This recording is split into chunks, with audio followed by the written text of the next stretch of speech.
प्रीतमपुर गांव की भूतिया कहानी। प्रीतमपुर गांव, जो घने जंगलों के बीच बसा था, अपनी हरियाली और शांत वातावरण के लिए प्रसिद्ध था।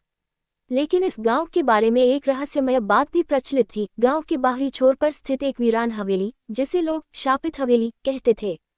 कहा जाता था कि वहां रात में भूत प्रेत घूमते हैं, और जो भी वहां गया वह कभी वापस नहीं आया।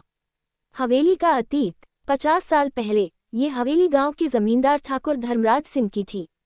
ठाकुर बहुत अमीर और शक्तिशाली थे, लेकिन उनके स्वभाव में क्रूरता थी।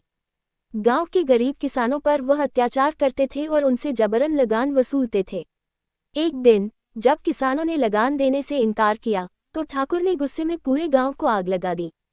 इस आग में कई निर्दोष लोग मारे गए। गांव के लोग मानते थे कि मरे हुए लोगों की आत्माएं ठाकुर से बदला लेने के लिए हवेली में आकर बस गईं। कुछ दिनों बाद ठाकुर की मौत भी रहस्यमय तरीके से हो गई। कहा जाता है कि वह अपनी हवेली में जलता हुआ पाया गया। तभी से हवेली को शापित माना जाने लगा। रात का आतंक। गांव वालों का कहना था कि रात के समय हवेली से चीखने चिल्लाने की आवाजें आती थीं। कभी कभी कोई साया खिड़की के पास दिखाई देता, तो कभी हवेली के पास कोई अजीबोगरीब रोशनी नजर आती। लोग डर के मारे वहां जाने की हिम्मत नहीं करते थे। युवक का साहस। एक दिन गांव में अर्जुन नाम का एक युवक आया। अर्जुन साहसी और जिज्ञासु था। उसने गांव वालों से हवेली के बारे में सुना और फैसला किया कि वह इस रहस्य का पता लगाएगा। लोगों ने उसे रोकने की कोशिश की, लेकिन उसने किसी की नहीं सुनी। अर्जुन ने रात के समय हवेली में जाने का निश्चय किया। उसने एक मशाल और कुछ औजार अपने साथ लिए। जैसे ही वह हवेली में घुसा, एक ठंडी हवा का झोंका उसके चेहरे से टकराया। हवेली के अंदर का माहौल अजीब था। दीवारों पर खून के धब्बे और टूटी फूटी चीजें बिखरी हुई थीं। भूतिया मुठभेड़। अचानक अर्जुन को एक आवाज सुनाई दी।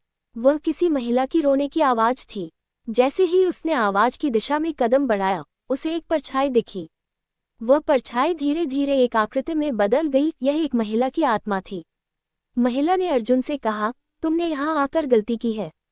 ये जगह मौत का घर है। लौट जाओ, नहीं तो तुम भी मारे जाओगे। अर्जुन ने हिम्मत जुटाई और आत्मा से पूछा, तुम कौन हो और यह जगह इतनी शापित क्यों है? आत्मा ने बताया कि वह ठाकुर धर्मराज सिंह की एक दासी थी, जिसे ठाकुर ने निर्दयता से मार डाला था। हवेली में मरे हुए सभी लोग ठाकुर के अत्याचार के शिकार थे, और उनकी आत्माएं अभी भी बदला लेने के लिए भटक रही थीं। रहस्य का खुलासा। अर्जुन को एहसास हुआ कि इस हवेली का शाप तब तक खत्म नहीं होगा, जब तक ठाकुर की आत्मा को मुक्ति नहीं मिलती। उसने गांव के सबसे बुजुर्ग साधु बाबा से मदद मांगी।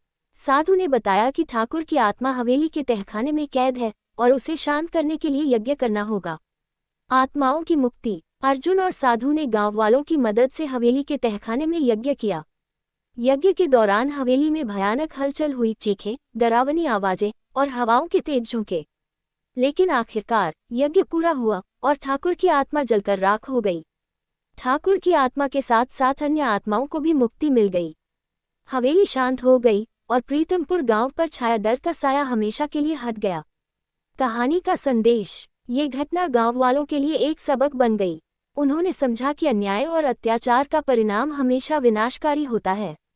अर्जुन की बहादुरी की कहानी पीढ़ियों तक सुनाई जाती रही, और प्रीतमपुर फिर से खुशहाल हो गया।